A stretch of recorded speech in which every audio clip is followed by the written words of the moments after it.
ஜோதிட ரகசியங்கள் YouTube channel நேயர்களுக்கு அனைவருக்கும் வணக்கம். நம்ம நிறைய மூலிகைகளை பார்த்துட்டு இருக்கோம். இந்த வரிசையில வந்து பார்த்தீங்கன்னா கருங்கோலை வெள்ளைக்கோலைன்னு சொல்லி பார்த்துட்டு இருக்கோம். சரிங்களா?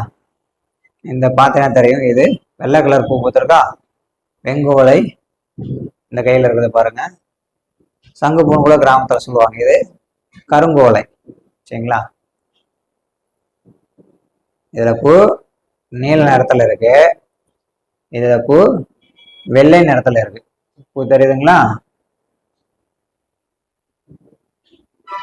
பாத்தீங்கன்னா தெரியும். சரிங்களா?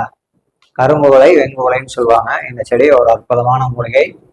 இது வந்து உடல் கழிவுகளை சரி செய்யறதுக்கு இந்த வேரை அரைச்சு மோர்ல வேத வைத்தியத்துல பூ பிடிச்சிங்கன்னா உடல் கழிவுகளை வெளியேற்றும். உடல் கல்விங்கிறது நம்ம சாதாரண மலம் மோசம் போறது உயிர் போறது கிடையாது. அது மட்டுமல்ல, இதை தாண்டி இடு மருந்து வசிய மருந்து இந்த மாதிரிலாம் உள்ளுக்குள்ள இருக்குங்கிறவங்க இந்த வேரை அரைச்சு நீங்க குடிக்கும் போது வசிய மருந்தை முறிவு செய்யும். சரிங்களா? நாள்பட்ட வந்து ஒரு சில சாப்பிட்ற உணவுகள்ல உள்ள அந்த கழிவுகள் தங்கியிருந்தா அந்த கழிவுகளை வெளியேற்றுறது ஒரு அற்புதமான ஒரு மூலிகை இந்த கருங்கோலை வெங்கோலை. சரிங்களா? இதை தாண்டி வந்து பாத்தீங்கன்னா சனி ராகு சேர்க்கை உள்ளவங்க இந்த மூலிகையை பயன்படுத்தி இந்த வேரை பயன்படுத்தினா ரொம்ப நல்லா இருக்கும். சனி திசையில ராகு புத்தி, ராகு திசையில சனி புத்தி நடத்துறவங்களும் இந்த மூலிகை வேற நீங்க பயன்படுத்தலாம். ரொம்ப நல்லா இருக்கும்.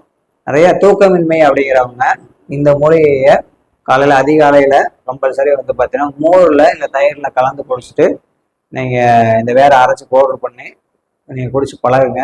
ஒரு 3 நாள் தொடர்ந்து செஞ்சு பாருங்க. அதுக்கப்புறம் கண்டிப்பா நல்லா தூக்கம் வரும். சரிங்களா?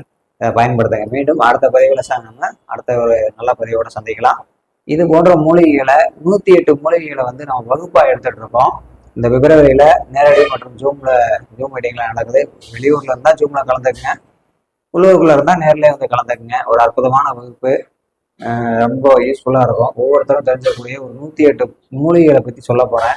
கண்டிப்பா அதனுடைய மருத்துவ குணத்துல இருந்து, மாந்திரிக குணத்துல இருந்து, அது மட்டும் இல்லாம தாந்திரிகத்துக்கு எப்படி பயன்படுது, கிரக கோளாறு போக எப்படி பயன்படுதுங்கிறத நம்ம பார்க்கலாம். ஓகேங்களா? ரைட். நன்றி, வணக்கம்.